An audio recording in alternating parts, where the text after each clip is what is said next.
Hello friends, welcome to our channel. நம்ம சேனல்ல CSE net prepare பண்றவங்களுக்காக தொடர்ந்து வீடியோஸ் கொடுத்துட்டு இருக்கோம். இன்னும் ஒரு 10 நாள் தான் இருக்கு எக்ஸாம்க்கு. இந்த நேரத்துல நாம எப்படி prepare பண்ணனும் அப்படி என்ன செய்யணும் அப்படிங்கறத பத்தி தான் சொல்ல போறேன். ஃபர்ஸ்ட் விஷயம் வந்து டென்ஷன் ஆக கூடாது. முதல் விஷயம் தான். டென்ஷன் ஆகவே கூடாது. நம்மளால ஆன வரைக்கும் மேக்ஸिमम முயற்சி பண்ணுவோம். அதுக்கு மேல இறைவன் கிட்ட இந்த ரிசல்ட்டை நம்ம ஒப்படைச்சிடுவோம். அந்த மனநிலையில இருந்தோம்னா நிச்சயமா நம்மளுக்கு டென்ஷன் ஆகாது. டென்ஷன் ஆகக்கூடாது. டென்ஷன் ஆகாம நம்ம எந்த அளவுக்கு ப்ரிப்பேர் பண்றோமோ அதுதான் வந்து நல்ல சக்சஸை கொடுக்கும். அதனால அட் த முயற்சி தான் மெய்வருத்த கூலி தரும். அதுதான் நம்மளால ஆன மேக்ஸிமம் முயற்சியை பண்ணுவோம். அதுக்கு மேல இறைவன் விட்ட வழி, அவ்வளவுதான். அந்த மனநிலையில படிங்க, நிச்சயமா சக்சஸ் ஆகும். அதில் முதல் விஷயம் என்ன அப்படின்னு கேட்டீங்க அப்படின்னா, நிறைய கான்செப்ட் எல்லா இடத்துலையும் கான்செப்ட்ஸை ஃபுல்லாக ஒரு ரவுண்டு ஃபுல்லாக பார்த்துருங்க. கான்செப்ட்ஸ் அந்த தியரி பார்ட்டை ஃபுல்லாக ஒரு ரவுண்டு பார்த்துருங்க கட்டாயமாக. ரெண்டாவது என்ன அப்படின்னு கேட்டிங்கன்னா, ஃபர்ஸ்ட்டு கான்செப்ட்ஸை ஃபுல்லாக தரவாக பார்க்குறது. முதல் விஷயம் வந்து நோ டென்ஷன். ஃபர்ஸ்ட் விஷயம் நோ டென்ஷன். செகண்ட் விஷயம் தான் என்னது? கான்செப்ட்ஸ். செகண்ட் விஷயம் தான் கான்செப்ட்ஸ். மூணாவது PYQs ஃபுல்லாக பாருங்கள். இது வரைக்கும் நீங்கள் என்ன டெஸ்ட் ப்ராக்டிஸ் பண்ணியிருக்கீங்களோ, இது வரைக்கும் எவ்வளோ டெஸ்ட் கொஸ்டின்ஸ் ப்ராக்டிஸ் பண்ணியிருக்கீங்களோ அதை ஃபுல்லாக பாருங்கள். மார்க் டெஸ்ட் எழுதியிருந்தீங்கன்னா மார்க் டெஸ்ட்டுக்கான ஆன்சர்ஸை ஃபுல்லாக பாருங்கள்.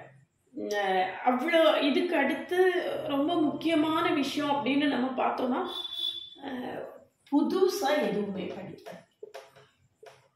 No new subjects, new topics, புது டாபிக். இன்னைக்கு நான் காம்ப்ளெக்ஸ் அனாலிசிஸ் எடுத்து படிக்க ஆரம்பிக்க போறேன் அப்படின்னு தயவு செய்து படிக்காதீங்க. நிச்சயமா அது சக்சஸ் தரவே தராது. அடுத்தது கட்டாயமா ஜெனரல் ஆப்டிடியூடையும் ப்ராக்டிஸ் பண்ணுங்க. அது ரொம்ப ரொம்ப முக்கியம். ஜெனரல் ஆப்டிடியூடையும் கட்டாயமா ப்ராக்டிஸ் பண்ணுங்க. டென்ஷன் இல்லாம படிங்க. கான்செப்ட்ஸை ஃபுல்லா தரவா திரும்ப திரும்ப படிச்சிருங்க. ப்ரீவியஸ் இயர் கொஸ்டின்ஸை கட்டாயமா நிறைய சால்வ் பண்ணி வச்சிருப்பீங்க. ஆல்ரெடி நிறைய, இனிமே புதுசாக சால்வ் பண்ண முடியாது. ஆல்ரெடி நிறைய PYQ சால்வ் பண்ணி வச்சிருப்பீங்க. அந்த அவ்வளத்தையும் ஃபுல்லாக ஒரு தடவை பார்த்துருங்க. அத்தனை டாபிக்லையும் பார்த்துருங்க. டெஸ்ட் கொஸ்டின் எழுதியிருப்பீங்க, அதை ஃபுல்லாக தரவா பாருங்க. அடுத்தது கட்டாயமாக புது டாபிக்ஸ் எடுத்து படிக்காதீங்க. இது வரைக்கும் காம்ப்ளெக்ஸ் அனாலிசிஸ் படிக்கவே இல்லை அப்படின்னா இனிமேல் படிக்காதீங்க, அவ்வளோதான். இது வரைக்கும் என்ன படிச்சிருக்கீங்களோ அதை திரும்ப படிங்க, அதுதான் முக்கியம். அடுத்து கட்டாயமாக ஜெனரல் ஆப்டிடியூடை ப்ராக்டிஸ் பண்ணுங்க. இந்த 6 பாயிண்ட்டையும் தரவா அதை வந்து ரெகுலராக மீதி இருக்கக்கூடிய 10 நாள்லேயே நீங்கள் திரும்ப திரும்ப ஒர்க் பண்ணீங்கன்னா நிச்சயமா என்ன செய்திடலாம்? CSE net மேத்தமெட்டிக்ஸை கட்டாயமாக அச்சீவ் பண்ணிடலாம். CSE net வந்து ரொம்ப ஒன்றும் கஷ்டமான விஷயம் கிடையாது.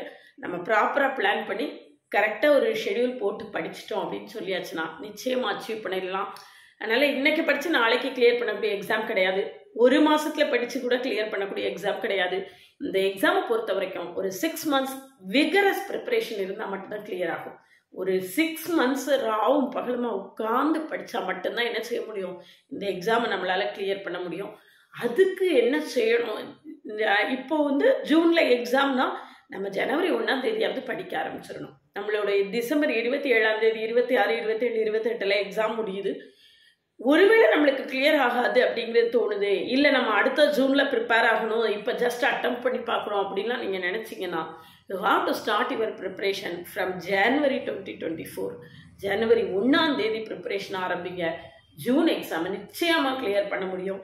அவ்வளவு டைம் படித்தாதான் கிளியர் பண்ண முடியும். It will take a minimum of 6 months. அதனால அடுத்து ஜூன் 2024க்கு நீங்கள் ப்ரிப்பேர் ஆகணும் அப்படின்னு நினச்சிங்கன்னா, கோர்ஸ் அடுத்து ஜூன் 2024க்கான கோர்ஸ் ஜனவரி 1ஆம் தேதி ஸ்டார்ட் பண்ணுறேன். கிளாஸில் ஜாயின் பண்ணவில்லைங்கன்னா காண்டாக்ட் பண்ணுங்கள். கிளாஸஸ் எப்படி இருக்கும்னு கமெண்ட்லேயும் டிஸ்கிரிப்ஷனில் எல்லாம் லிங்க் கொடுத்துருக்கேன். போய் பார்த்துட்டு கிளாஸஸ் பிடிச்சிருந்தனா ஜாயின் பண்ணுங்கள். பிளேலிஸ்ட்டில் போய் பாருங்கள். அல்ஜிப்ரா அனாலிசிஸ், காம்ப்ளெக்ஸ் அனாலிசிஸ்னு தனித்தனியாக பிளேலிஸ்ட் இருக்குது. போய் பார்த்துட்டு கிளாஸஸ் பிடிச்சிருந்தனா ஜாயின் பண்ணுங்கள். ஜூன் 2024 கிளியர் பண்ண போகிறீங்கன்னா this is the right time. இப்போ என்ரோல் பண்ணிக்கோங்க. ஜனவரி 1ஆம் தேதியிலேருந்து கிளாஸ் அட்டென்ட் பண்ணுங்கள். உங்களுக்கு கரெக்டாக இருக்கும். இதில் இன்னொரு ஆஃபர் கொடுக்குறேன். நம்மளுக்கு ஜூனில் வந்து PG மேத்ஸுக்கான எக்ஸாம் வர்றதுக்கான சான்சஸ் இருக்குது அப்படின்னு எல்லாருமே சொல்லிட்டு இருக்காங்க. அதனால் 2 கோர்ஸையும் கம்பைன்ட் ஆனாலும் நீங்கள் படிக்கலாம். அந்த ஆப்ஷனையும் நான் கொடுக்குறேன். PG maths with CSIR net எதுனாலும், அல்லது polytechnic maths with CSIR net எது வேணாலும் நீங்கள் சூஸ் பண்ணிக்கலாம். 2 கோர்ஸுக்கான ஆஃபர் இருக்குது. வேணும்னா காண்டாக்ட் பண்ணுங்கள்.